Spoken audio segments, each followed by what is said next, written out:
She looked happier than anyone at my wedding. Until her own voice started playing through the speakers. I should have seen it coming. But I didn't. Or maybe I did. Maybe I just didn't want to. None of this started when her voice came through the speakers. Well, it actually ended the moment I saw those fake eyelashes sitting on the kitchen counter the morning of my wedding. And they weren't mine. Such a small thing. Cheap dollar store packaging. $2 maybe. But that week I was counting pennies. Literally. I had put a cereal box back on the Walmart shelf because we also needed gas money. I had done my own wedding nails because I couldn't afford the salon. And then there were the lashes.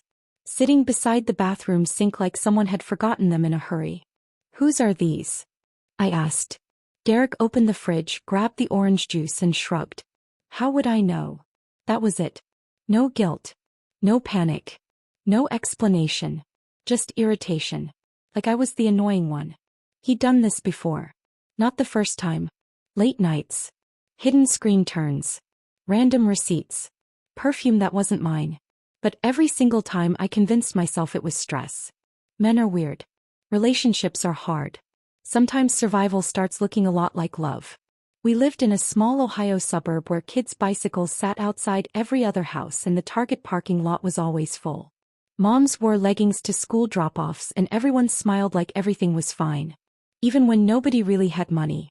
I didn't either. I was working double shifts at a diner, collecting tips to finish paying for the wedding venue.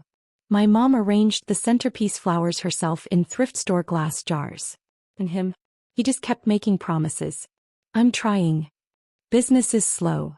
You know I love you. Love. Funny word. On the wedding day he stood outside the church in a gray suit, shaking hands like a politician. And beside him was Vanessa. My best friend. Or at least I thought she was. She looked happier than anyone there. Happier than me. She kept sliding into the center of every photo. Laughing too loudly at every joke. Fixing my veil over and over like she was the most caring friend in the world. Then the reception started. Cheap fairy lights. Foldable chairs. Buffet trays my aunties kept refilling. A Spotify playlist my cousin managed because we couldn't afford a DJ. And even that night I was still doing math in my head. How many dollars would be left after the cake? Whether the electric bill would get paid on Monday. Then I saw Vanessa standing in the hallway. She was on the phone. She still has no idea, she laughed. Honestly, it's embarrassing at this point. My feet stopped right there. Nothing broke inside my chest. Something just shut down. That was it. Enough is enough. I walked back inside.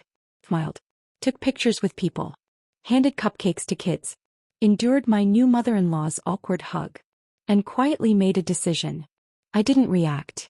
I didn't scream. I didn't grab anyone by the collar. I just observed.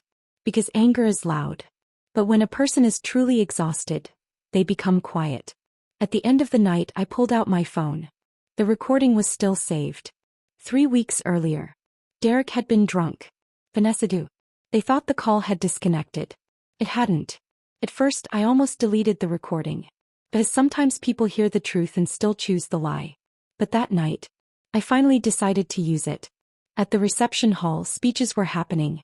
People were clapping. Derek's brother was telling embarrassing childhood stories. I walked over to the DJ table. Can you play this? I asked casually. Sure, he said. That was it. No dramatic music. No warning. Just one click. And suddenly Vanessa's voice echoed through the entire hall. Oh my God, if she ever finds out about us, she'll literally fall apart. Then Derek laughed. That same laugh I once thought sounded like love. I'm only marrying her because it's easier right now. Silence.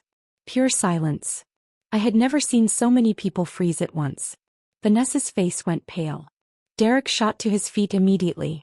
What the hell are you doing? He shouted. And for the first time that night I really looked at him. Really looked. And strangely enough, he didn't look powerful anymore. Just small. Very small. Sit down, I said quietly. He kept talking. People whispered. My mother cried. Someone turned the music off. But inside me there was this strange calm. Because finally, I didn't have to explain anything. The truth had done the work for me. I placed my bouquet on a chair. Took off my wedding ring. And walked out of the hall. The air was cold. Somewhere in the parking lot, shopping carts rattled in the distance. I took my heels off because my feet hurt. And for the first time in months, I felt like I could breathe. The divorce wasn't easy.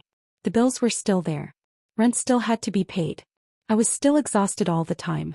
I'd come home from the diner, throw a frozen pizza in the oven, and sit at the kitchen table calculating next month's numbers. But now the silence felt different. Peaceful. 6 months later, I rented a small apartment. Used furniture. Dollar store curtains. A couch bought off Facebook Marketplace. It wasn't perfect. The ceiling leaked whenever it rained too hard. But it was mine. No lies. No hidden phones. No fake smiles. Just me. And maybe that was enough. It wasn't perfect. But it was mine.